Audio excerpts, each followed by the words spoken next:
જો વિદ્યાર્થી મિત્રો આપણને અહીંયા કહ્યું છે કે 3 વડે વિભાજ્ય સંખ્યા શોધો।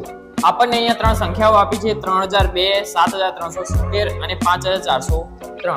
આ ત્રણમાંથી કઈ સંખ્યા 3 વડે વિભાજ્ય હશે? તો આપણે જોઈએ તો સૌપ્રથમ 3 0 0 અને 2 નો સરવાળો કેટલો થશે? તો એનો સરવાળો થશે 5। હવે 5 ને આપણે 3 વડે ભાગી શકીએ નહીં, એટલા માટે 3002 ને આપણે 3 વડે ભાગી શકીશું નહીં। ત્યારબાદ 7 3 7 અને 0, તો 7 ને 3 10 ને 7 17, તો આ 17 ને પણ આપણે 3 વડે ભાગી શકીએ નહીં, એટલા માટે 7370 ને પણ આપણે 3 વડે ભાગી શકીશું નહીં।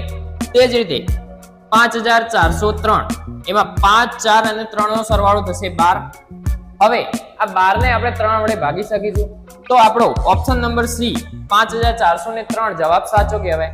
એ જ રીતે વિદ્યાર્થી મિત્રો અહીંયા 3 સંખ્યાઓ આપેલી છે, જેમાંથી કઈ સંખ્યા 3 વડે વિભાજ્ય છે એ તમારે કોમેન્ટની અંદર જણાવવાનું છે।